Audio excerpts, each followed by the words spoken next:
Welcome back to another castle tutorial. I'm going to be teaching you how to make objects chase the player. In this video, we're going to be using that to make an enemy script. Let's get started. First thing I'm going to do is go ahead and just delete everything so we can go through it together. I'm actually going to be using the default snake from the platformer kit and then the default character. It doesn't matter what kind of characters or enemies you use, as long as you follow the steps in this tutorial, you should be fine. First things first, we want the enemy to always be facing where it's moving. So create a new logic and do when this is created. Then select response and then scroll down to logic and then do repeat every n seconds. Now change it to the lowest it can possibly go. And for the response, we need to do an if statement. So scroll down to if. Then under the condition, do an expression, so the first one. Then click 0, then the little science button, and then change it from a constant number to the value of a behavior. Choose the behavior and go to X velocity, not X position, but the X velocity. Make sure the actor is yourself and then click done. Then change it from equal to greater than, and then put 0.1.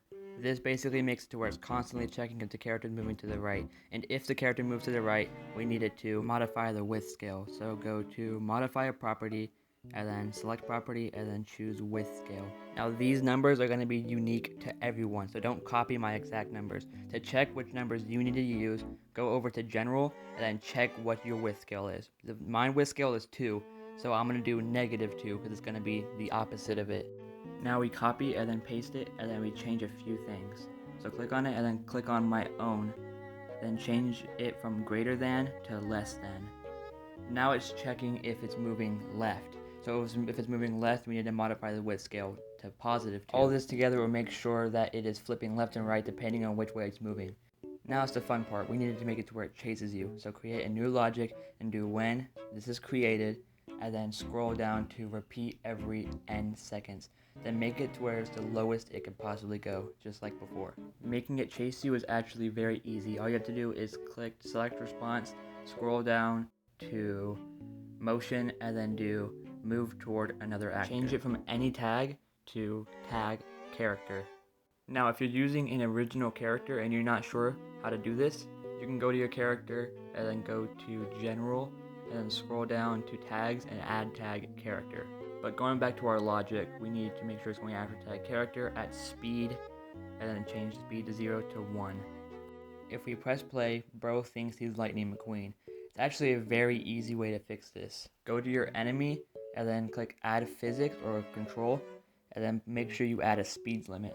Again, the numbers are unique, so don't copy mine. Instead, go to your character and then check the speed limit on there. The speed limit on the character is 3, so we need to make it slightly slower. So the max speed for mine should be 2.5. Now if you press play, you can see that it works pretty good. It's following us, it's turning, doing exactly what we want. Now we need to make it to where it, kills you. This is actually extremely simple. Really all you gotta do is create new logic and then do when this collides with tag player, and you can send it to a different card like a game over screen, or from what I'm going to use is just restart this card. It's the most simple way you could do it. And just like that, when you press play, it will restart the card when it collides with you. You can always edit the collision, but yeah, there you go. There's your enemy. I might be doing a part 2 to this where I explain how to turn that into a pet, where you can walk around and it has a little pet following you, so subscribe for that.